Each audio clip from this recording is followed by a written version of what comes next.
Welcome back to ज्योतिष creativity. दोस्तों कैसे हैं आप सब? आशा करती हूँ कि बहुत ही अच्छे से होंगे और अपना और अपने गार्डन का खूब ख्याल रख रहे होंगे।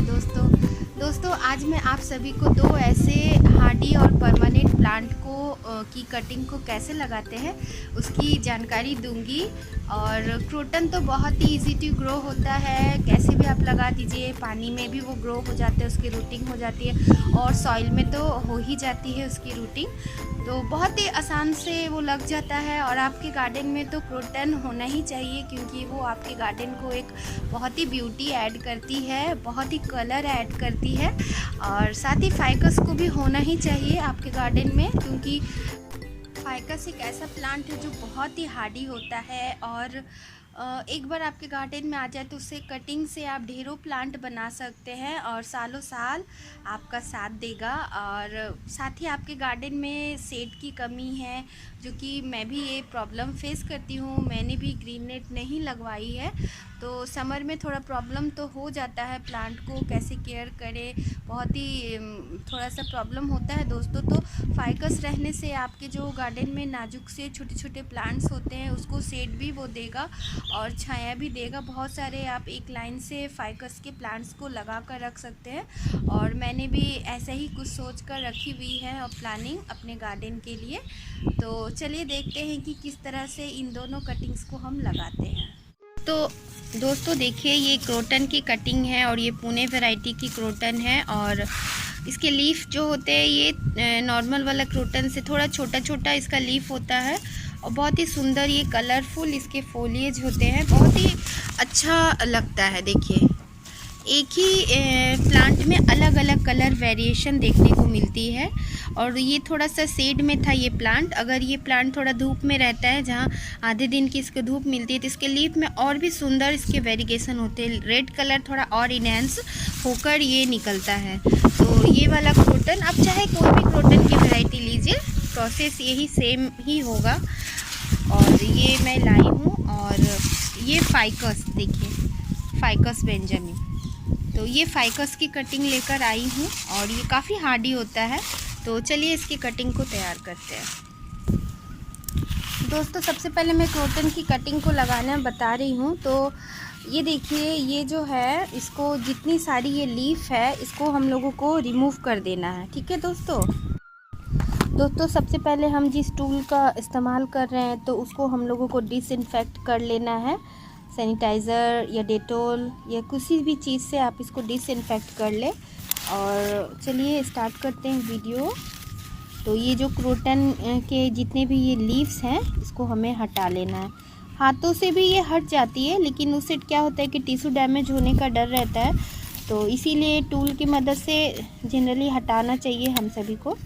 तो क्योंकि इनमें ही रूटिंग होगी और 1 से 1.5 इंच की कटिंग आप ले सकते हैं, लेकिन मैं थोड़ी बड़ी वाली कटिंग को ग्रो करूँगी जिससे प्लांट बहुत ही जल्दी घना और बूसी हो जाए। तो ये देखिए, एक पेंसिल नुमा आकार का ये कटिंग है, तो इसको मैं यहाँ पर 45 डिग्री तिरछी कट देना है नोट के पास से। नोट को ध्यान रखिएगा। और इस तरह से ये देखिए, जितनी शार्प कटिंग लगेगी उतना ही अच्छा रहेगा। और कुछ नीचे की पत्तियों को मैंने रिमूव कर दी है और ये देखिए इस तरह से आप देख पा रहे होंगे।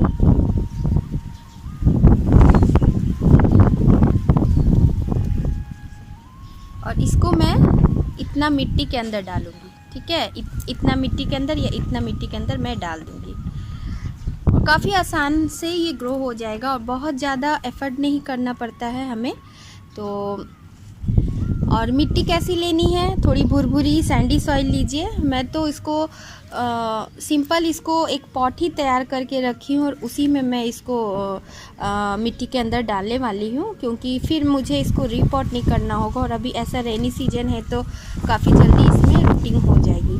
तो ये ठीक है, ये एक रेडी हो गया और ये मैं ऊपर की पत्तियों को अभी रिमूव नहीं करूँगी। यही अगर समर डेज़ होता तो मैं इसको ज़रूर रिमूव करती, क्योंकि फिर ये स्ट्रेस में चला जाता।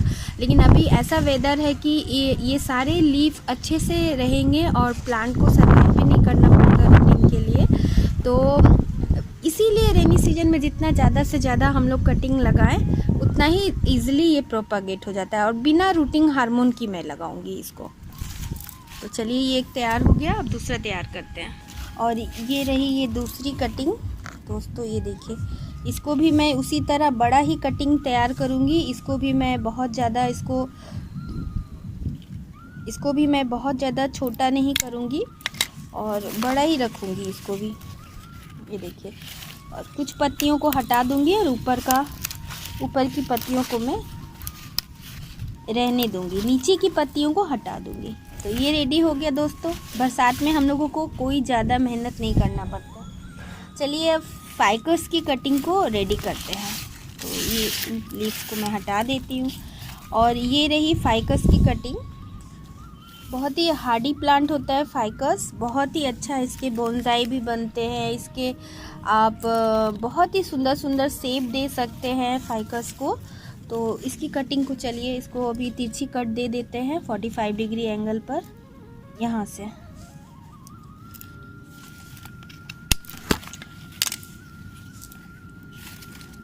तो तिरछा हो गया, सरफेस एरिया इसका बढ़ गया और नोड से ही होगा इसमें रूटिंग।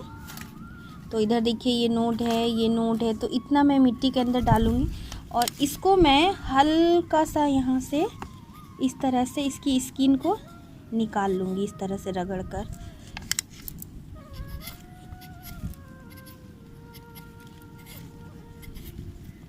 इस तरह से तो इसको रूटिंग लेने में बहुत आसानी होगी, जल्दी से ये रूटिंग ले लेगा दोस्तों, क्योंकि ये बहुत ही हार्डवुड है।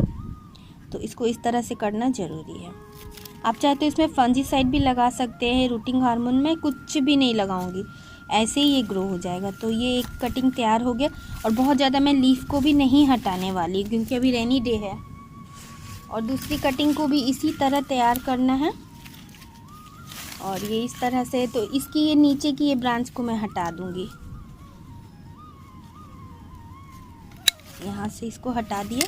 और चाहे तो इसको भी लगा सकते हैं, क्यों फेंकना, लगा के देखते हैं लगता है या नहीं। तो एक ये वाली भी, इसको भी रिमूव करूँगी। साइड ब्रांचेस ज़्यादा नहीं रखना है, बस ऊपर में एक साइड ब्रांच है उसको मैं रख दूँगी। और इस तरह से ये थोड़ा यहाँ ख़राब हो गया, डैमेज हो गया तो लाने वक्त, तो इसको मैं हटा देती हूँ। और ये हो गया, ठीक है। तो अब इसको ऐसे ही मिट्टी के अंदर थोड़ा सा ऊपर की पत्तियों को रिमूव कर देती हूँ, थोड़ा हल्का कर देती हूँ प्लांट को। बस ये रेडी हो गया। ये फाइकस की कटिंग रेडी हो गई। अब इसको चलिए हम लोग लगाते हैं। तो दोस्तों ये मैं एक पॉट रेडी की हूँ और किसी टूल की मदद से इसमें होल बना लेना है। तो मैं होल बना लेती हूँ। फाइकस की जो एक्स्ट्रा कटिंग बच गई थी जो, उसी से मैं होल बना ले रही हूँ। कभी भी कटिंग को डायरेक्ट मिट्टी में प्रेस मत करिए, क्योंकि उससे कटिंग की टिश्यू डैमेज होने का खतरा रहता है। तो अभी कुछ नहीं, मैं बिना रूटिंग हार्मोन के, ये देखिए इस तरह से है, इसको मैं मिट्टी में डाल दूँगी। कुछ भी नहीं किया मैंने, इसको ऐसे दबा देना, ठीक है दोस्तों। अभी ये दूसरा कटिंग मैं होल बनाकर ही रखी थी, इसको भी अच्छे से दबा देना है, क्योंकि ये लंबी कटिंग है तो हिलने का डर रहता है। आप चाहे तो ऊपर से इसको थोड़ा छोटा भी कर सकते हैं ताकि ये हिले डुले नहीं। तो इसको मैं भी थोड़ा छोटा ही कर देती हूँ, नहीं तो दोस्तों ये कटिंग मैंने लगा ली है फाइकस की। और ज़्यादा से ज़्यादा कटिंग लगाए, 5-6 कटिंग लगाए तो उसमें से 2-3 कटिंग चलेगी। जितनी ज़्यादा कटिंग आप लगाएंगे, कटिंग लगाने के यही एक सबसे बड़ा फंडा है कि कटिंग को हम लोग सिंगल कटिंग नहीं लगाना चाहिए, कम से कम 4-5 कटिंग लगाइए, क्योंकि 100% कोई भी कटिंग सक्सेस नहीं होता है। हाँ, आप 90% सक्सेस हो सकते हैं, 80% सक्सेस हो सकते हैं, शायद ही कभी बाई चांस 100% सक्सेस हो जाए, वो भी रेनी डे में। तो अब इसको वाटरिंग कर दूँ, धीरे से मैं करूँगी इसको वाटरिंग, ताकि ये हिले नहीं। और अभी इसको मैं 5-6 दिन तक इसको शेड में रखूँगी, जहाँ इसको ब्राइट लाइट आए, या आप किसी पेड़ के नीचे रख सकते हैं, या बहुत सारे प्लांटों के बीच में छिपा कर रखना है ऐसी जगह, हिले डुले भी नहीं और धूप से भी बचाना है। तो अभी इसको मैं करती हूँ साइड, और इसको वाटरिंग ज़रूर करना है। मैं नहीं अभी कर रही हूँ, बाद में दिखाऊँगी करके, अभी नहीं कर रही हूँ, लेकिन आप लोग वाटरिंग करने की ज़रूर याद रखें। और अभी मैं दूसरा पॉट लाती हूँ। और दोस्तों ये मैं क्रोटन की कटिंग ले आई हूँ, ये देखिए। और इसको मैं टूल्स की मदद से इसमें होल बना ली हूँ। इस तरह से किसी की मदद से ऐसे होल बना लेना है। और कटिंग को डायरेक्ट आप रूटिंग हार्मोन लगा सकते हैं। और मैं कई बार बताई हूँ कि मैं कभी भी समर में भी मैं कोई कटिंग ग्रो करती हूँ तो कभी भी मैं कोई भी रूटिंग हार्मोन नहीं लेती हूँ दोस्तों। तो चलिए इसको अब मिट्टी के अंदर डाल देते हैं और अच्छे से ये रूटिंग ले लेगा। और इतनी अच्छी हवा चल रही है, वेदर बहुत ही अच्छा है दोस्तों। ये दोनों कटिंग लगकर तैयार हो गई है। तो अभी इसको मैं वाटरिंग कर दूंगी। तो आप सभी भी इस तरह से कटिंग लगाइए। और रेनी डे में बहुत ही आसानी से लग जाता है, तो ढेरों कटिंग लगाइए और अपने गार्डन को एक बहुत ही प्यारा लुक दीजिए। देखिए इसके वेरिएशन कितने सुंदर है, देख रहे हैं दोस्तों। तो चलिए अब आप लोगों से विदा लेती हूँ। तो take care, till then bye bye, thanks for watching, go with green, happy gardening. एक लुक मेरे गार्डन का लेते हुए, कितने प्यारे प्यारे पर्सलेन पोर्चुलक्का के फ्लावर खिले हुए हैं दोस्तों, बहुत ही सुंदर लगता है। और बहुत सारा हिबिस्कस का फ्लावर मैं पूजा के लिए लेकर गई थी।